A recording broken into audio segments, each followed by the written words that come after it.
जय श्री कृष्ण दोस्तों। पुरुष मास महात्म्य के अध्याय 9 में आपने क्रोधी मुनि दुर्वासा और मेधावी ऋषि की कन्या के बीच हुए संवाद के बारे में जाना।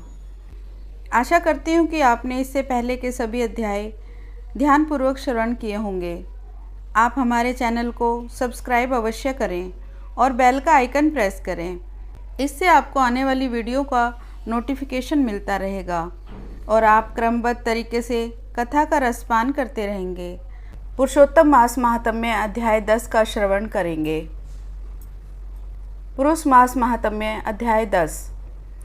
नारद जी बोले, हे तपोनिधे, परम क्रोधी दुर्वासा मुनि ने विचार करके उस कन्या से क्या उपदेश दिया, सो आप मुझसे कहिए।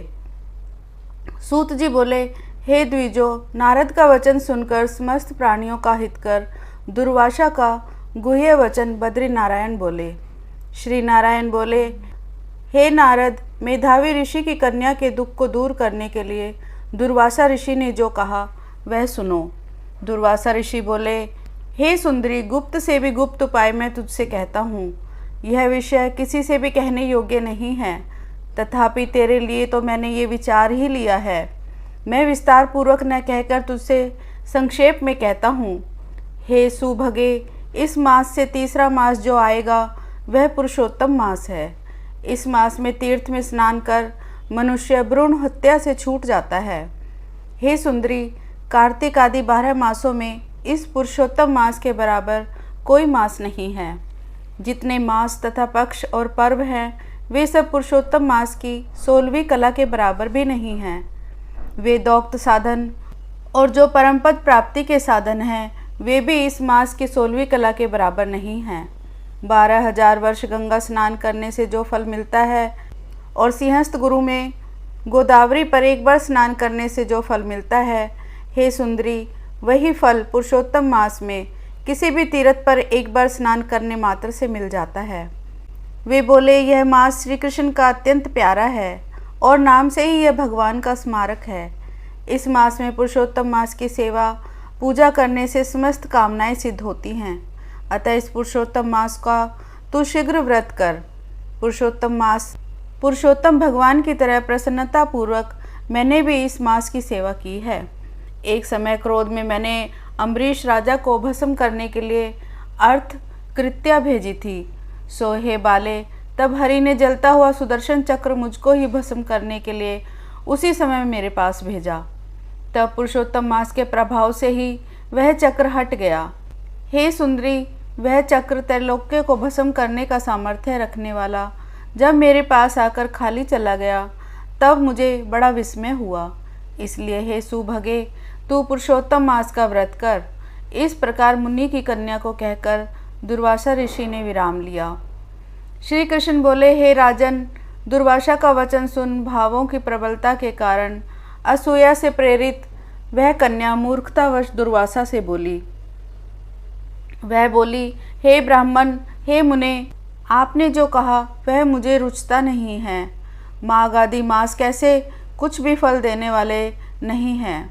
कार्तिक मास कम है, ऐसा आप कैसे कहते हैं, सो कहिए। बैसाख मास सेवित हुआ क्या इच्छित काम को नहीं देता है। सदाशिव आदि से लेकर सब देवता सेवा करने पर क्या फल नहीं देते हैं। अथवा पृथ्वी पर प्रक्ष देव सूर्य और जगत की माता देवी क्या सब कामनाओं को देने वाली नहीं हैं। श्री गणेश क्या सेवा पाकर इच्छित वर नहीं देते हैं। व्यातिपात आदि योगों को और शर्व आदि देवताओं को भी सबको उल्लंघन करके पुरुषोत्तम मास की प्रशंसा करते क्या आपको लज्जा नहीं आती। यह मास तो बड़ा मलिन और सब कामों में निंदित है।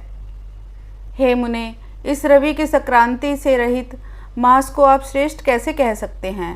सब दुखों को छुड़ाने वाले परम श्री हरि को मैं जानती हूँ। हे देव, दिन रात श्री हरि का चिंतन करती मैं जानकी पति राम और पार्वती पति शंकर के सिवाय और किसी को नहीं देखती हूँ। हे विपेंद्र, अन्य कोई भी देवता ऐसा नहीं है जो मेरे इस दुख को दूर करे।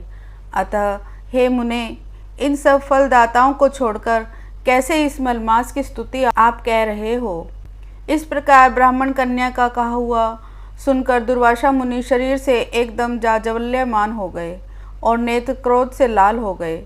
इस प्रकार क्रोध आने पर भी कृपा करके मित्र की कन्या को श्राप नहीं दिया और सोचने लगे कि यह मूर्खा है, हित अहित को नहीं जानती, अभी बुद्धि इसकी पूर्ण नहीं है। पुरुषोत्तम मास का महात्म्य विद्वानों को भी नहीं पता है, तो थोड़ी बुद्धि वाले पुरुष और विशेष करके कुमारियों को तो हो ही नहीं सकता।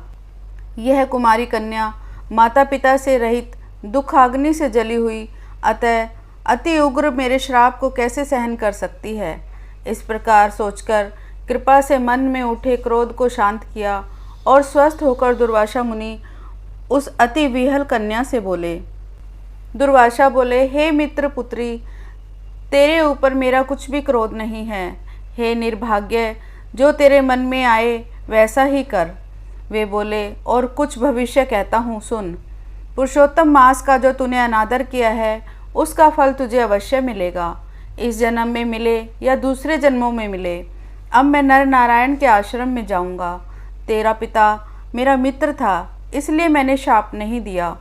तू बाल भाव के कारण अपने शुभ अशुभ तथा हित अहित को नहीं जानती। शुभ अशुभ भविष्य की कोई टाल नहीं सकता है। अच्छा, हमारा बहुत समय व्यतीत हो गया, अब हम जाते हैं, तेरा कल्याण हो। श्री कृष्ण बोले। ऐसा कहकर महाक्रोधी दुर्वासा मुनि शीघ्र ही चले गए।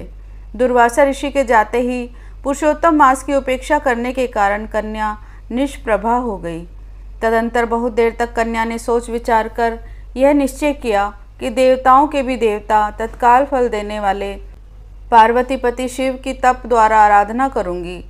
मेधावी ऋषि की कन्या ने मन से इस प्रकार निश्चय करके अपने आश्रम में ही रहकर भगवान शंकर के कठिन तप करने को तत्पर हो गई। सूत जी बोले, बहुत फलों के दाता लक्ष्मीपति की ओर वैसे ही सावित्री पति ब्रह्म को छोड़कर एवं दुर्वासा के प्रबल वचन की निंदा कर वह ऋषि कन्या अपने आश्रम में ही अंधक को मारने वाले शंकर की सेवा के लिए तत्पर हो गई।